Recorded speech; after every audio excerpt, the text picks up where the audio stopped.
ാണല്ലോ ഈ ചിത്രങ്ങൾ മലയാള സിനിമയെ എങ്ങനെ ബാധിക്കുന്നു? മലയാള സിനിമയ്ക്ക് ലഭിച്ച ഏറ്റവും വലിയ ശാപമാണ് നിഷ. അവർ ഒരു തരംഗം തന്നെ സൃഷ്ടിച്ചിരിക്കുകയാണല്ലോ നമ്മുടെ യുവാക്കൾക്കിടയിൽ. ഈ പെണ്ണൊരുമ്പിട്ടാലെന്ന് നമ്മുടെ പഴമക്കാർ പറയും. ഇവിടെ നിഷയും അവളെ പോലുള്ളവരും ഒരുമ്പിട്ട് ഇറങ്ങിയിരിക്കുകയാണ് മലയാള സിനിമയെ നശിപ്പിക്കാൻ. ഇത് അനുവദിക്കരുത്. ഈ 100 മെസ്സേജ് എന്റെ ഫോണിലുണ്ട്.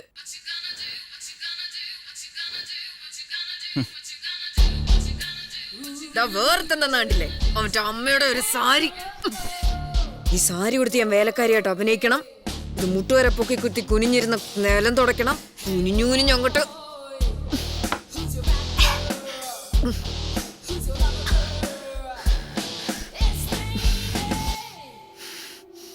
കുനിയാൻ പറയുന്നത് എന്തിനാന്ന് എനിക്ക് നന്നായിട്ട് അറിയാം. അത് കണ്ട് വെള്ളം ഇറക്കാൻ കുറെ അവന്മാർക്ക് അത്ര കളഞ്ഞാ പോരെ. അഴുത പോലെ കുറെ മറന്നോളും സാധാചാരമൂർത്തികൾ. ഓ, ഇവരെ കൊണ്ടാണല്ലോ ഞാനിപ്പോ ജീവിക്കണേ. അത് ഞാനങ്ങ് മറന്നു.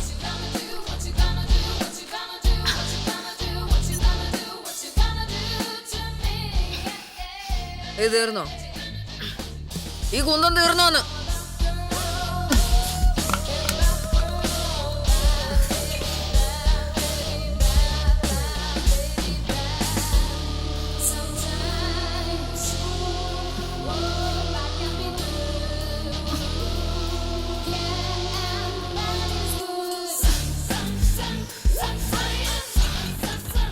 വീടും ആരാധകർ ആരും വരുന്നതിന്റെ അഭിനയം കാണാനൊന്നും അല്ല, മൂടും കാണാൻ വേണ്ടി തന്നെയാണ്.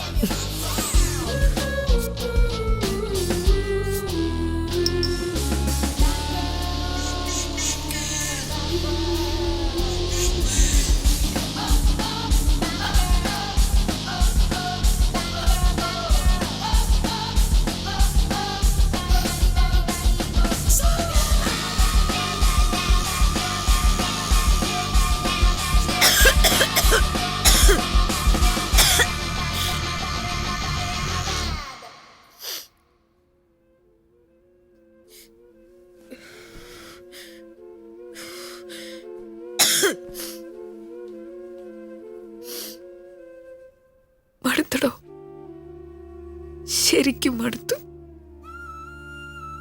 എന്റെ പേര് പോലും ഞാൻ മറന്നുപോയി. ഇപ്പൊ വേറെ ശവം,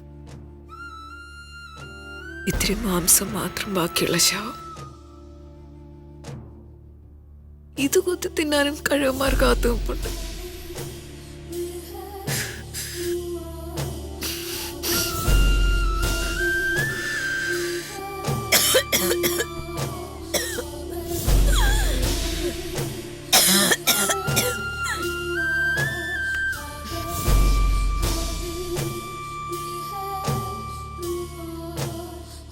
ഞാനൊരു പെണ്ണല്ലേടോ, ആരോടൊക്കെ വാശി തീർക്കാൻ വേണ്ടി തുടങ്ങിയതാ. അതെങ്ങനെയായി?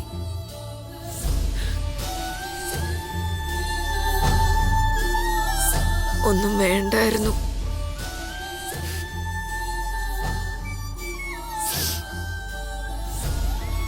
ഇനിയിപ്പോ പരാതി പറഞ്ഞിട്ടെന്തിനാ?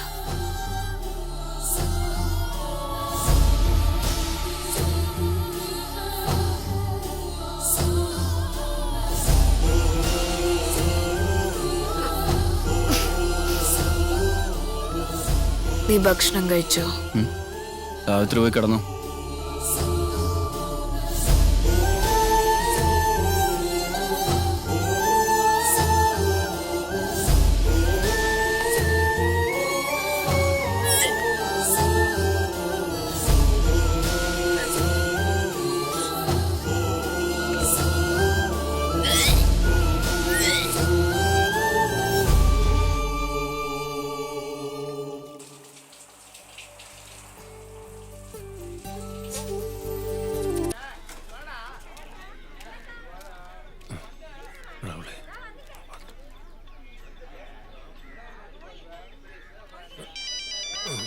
மல்லே, கொஞ்சம் சீக்கிரம் மாமா.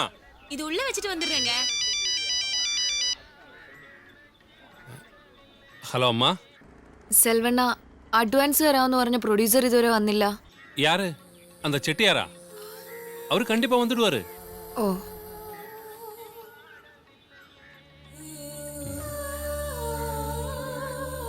என்னாச்சுங்க? ஒன்றும் இல்லை, நீ ஏறு.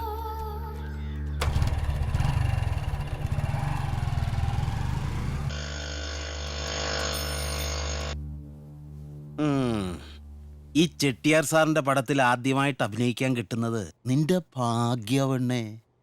സാറൊന്ന് കരിഞ്ഞ ആ നീ നാളെ സൗത്ത് ഇന്ത്യയിലെ നമ്പർ 1 സെക്സ് ബോംബാ.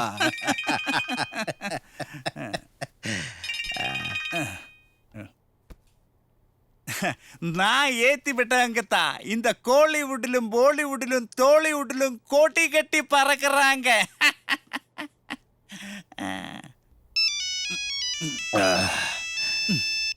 ദേ വിളിക്കുന്നു നിഷ. ആ. Hello madam. ആ കുമാരെ, ചെട്ടിയാർ സാർ അഡ്വാൻസുമായിട്ട് ആളെ വിടാമെന്ന് പറഞ്ഞിരുന്നു. പക്ഷെ ആരും കണ്ടില്ല. സാറ് ഫോൺ വിളിച്ചിട്ട് എടുക്കുന്നുമില്ല. അയ്യോ, ഇതുവരെ എത്തിയില്ലേ? ഞാനൊന്ന് സാറിനെ വിളിച്ചിട്ട് ഇപ്പൊ അങ്ങോട്ട് തിരിച്ചു വിളിക്കാൻ പറയാം. നിഷ என் முண்டம். அந்த பொண்ணை வச்சு நான் 2 படம் பண்ணேன். எந்த அட்ஜஸ்ட்மெண்ட்டுக்கு நிக்காம அவ 2 படத்துல என்ன ஏமாத்திட்டேன். காசும் அதிகமா വാങ്ങിട്ടേ. അവളുടെ കാര്യം ഇനി പോക്ക. അഡ്വാൻസ് കൊടുത്തവര് പോലും തിരിച്ചു ചോദിക്കുന്നെന്നാ കേട്ടത്.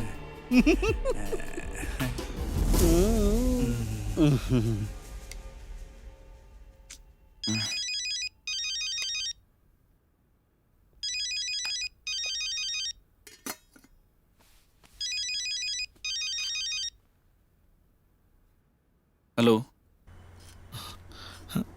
ഹലോ നിജീബേ. ഇക്ക, നിങ്ങള് ഇപ്പൊ എവിടെന്നാ? ഞാൻ നാട്ടീന്നാ. ഒരു വിവരം അറിയിക്കാണ്ട്. എന്താക്കാ? എൻ്റെ ഉമ്മ പോയി നജീബേ. കുറച്ച് കാലായി. എന്നെ അറിയിക്കാൻ കുറെ ശ്രമിച്ചു. എവിടെയാന്നറിയണ്ട എങ്ങനെയാ.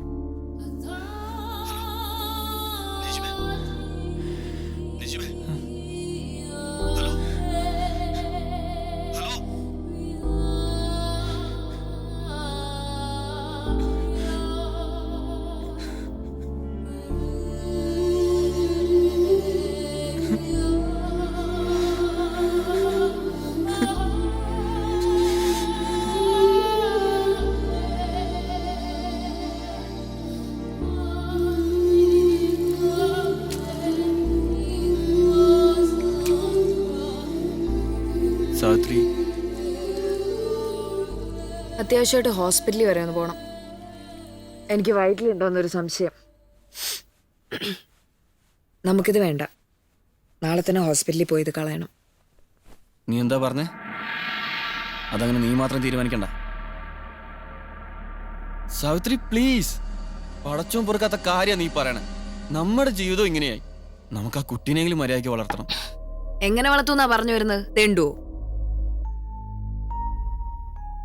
പിന്നെ പടച്ചോൻ കാണിച്ച വഴിയിലൂടാണല്ലോ നമ്മളിപ്പോ ജീവിക്കുന്നേ. നീ പറഞ്ഞില്ലേ നമ്മുടെ ജീവിതം ഇങ്ങനെ ആയിപ്പോയെന്ന്.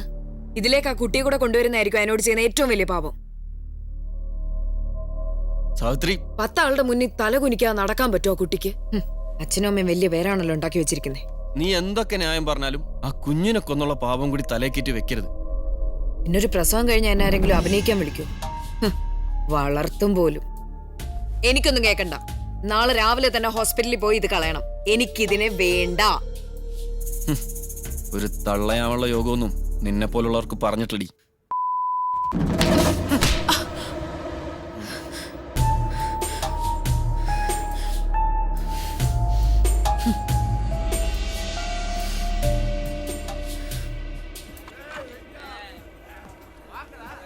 ഒരു 30. അവനെ മനസ്സിലായോ? ആരാ? പുതുവസന്തത്തിലെ നായകൻ. ഓ, നിഷയുടെ. ഒന്ന് മുട്ടിയാലോ?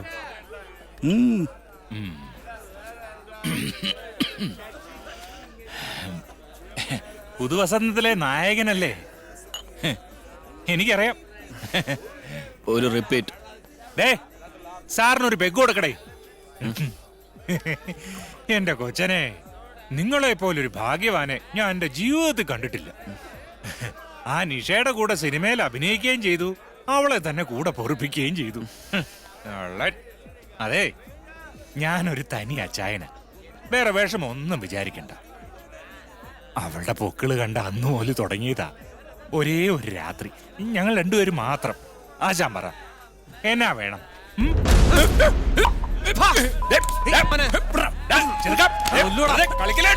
എന്റെ വീട്ടിൽ ചെന്ന് ചോദിക്കണം. സണ്ണി, അടിയടാ. നിർത്താറാ നിന്റെ അടിയടാ. കഴപ്പ്. വിടാൻ. വിട്.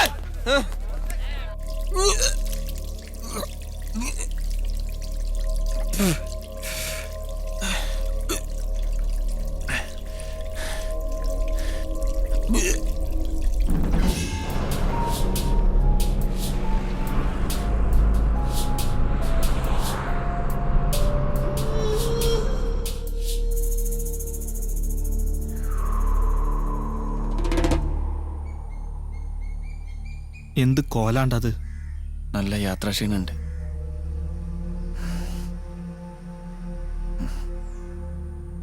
എന്റെ ഉമ്മ അന്നത്തെ ആ പ്രശ്നത്തിന് ശേഷം ഓരോരു വശം തളർന്നു വീണ് കുറെ നാൾ കോട്ടയ്ക്കലൊക്കെ കിടന്ന് പ്രയോജനമൊന്നും ഉണ്ടായില്ല. പിന്നെ പടച്ചോന് തോന്നിയിട്ടുണ്ടാവും ഇങ്ങനെയായിട്ട് ബുദ്ധിമുട്ടിക്കണ്ടെന്ന്.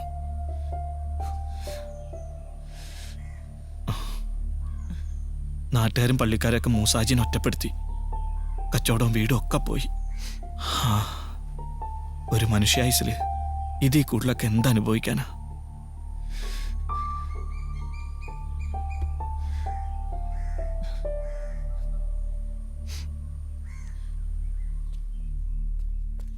നിങ്ങളുടെ വിശേഷങ്ങൾ എന്തൊക്കെയാ? എന്റെ നിക്കാഹ് കഴിഞ്ഞ് 2 കുട്ടികളായി. ഇരട്ടകളാ, 2 പെണ്ണ്. അതുകൊണ്ട് ഇപ്പൊ ഞമ്മക്ക് പ്രാരാബ്ധായി. പിന്നെ സൈനബ് ഇപ്പൊ സൗദിയിലാ. അന്നെ കുറെ കാത്ത്. നമസ്കാർ. ആ എനിക്ക് നിങ്ങളുടെ കുട്ടികളെ ഒന്ന് കാണണമെന്നുണ്ട്.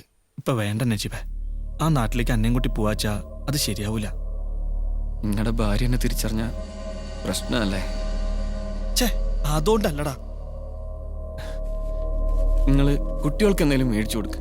ഏയ് വേണ്ട. എന്തിനാണ്ടാ? ഇത് വെച്ചോ. വേണ്ടാന്ന്.